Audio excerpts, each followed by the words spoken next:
Welcome to Wolves Weekly. This is Barrett Henderson, the Director of Media Relations for Western Oregon University, joined once again by Holly Howard-Carpenter, Head Coach of Women's Basketball.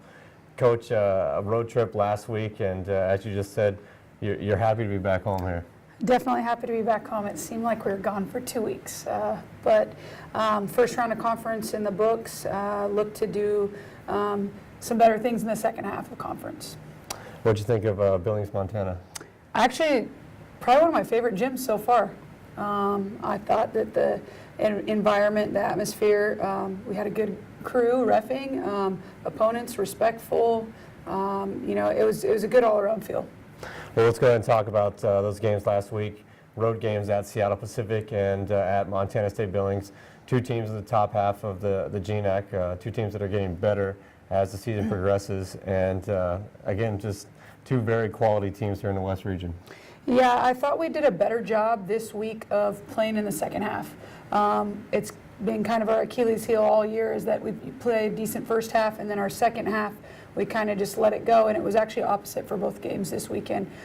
We kind of dug ourselves a little bit of a hole in the first half, but played fairly even in the second half of both games, and so that was something that I talked about after the games to the girls, and to keep their head up, keep pushing and having their eyes on those goals, and not letting the scores determine how they felt about the game.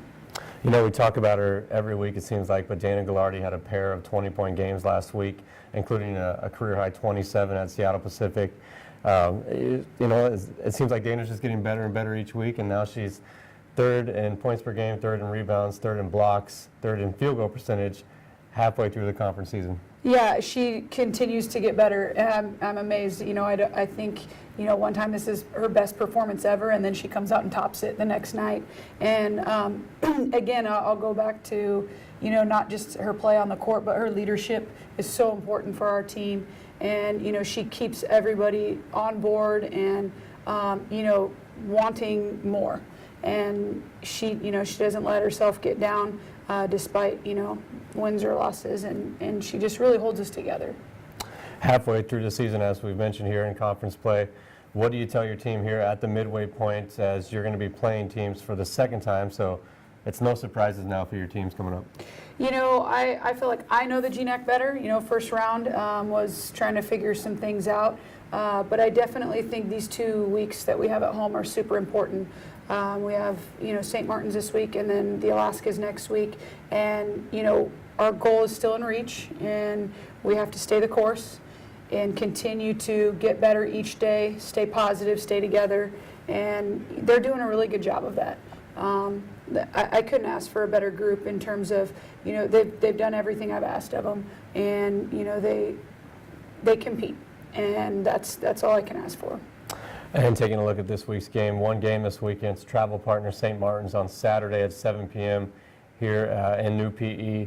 You've played St. Martin's again already this season, and it was all St. Martin's there in Lacey. What do you do differently this time? Yeah, I don't think showed up that game.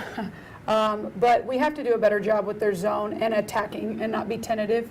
And defensively, we're playing our zone a lot better, and so to be able to switch things up and give them different looks, I think we'll be better at that. But on the offensive end, we just have to attack and not be tentative.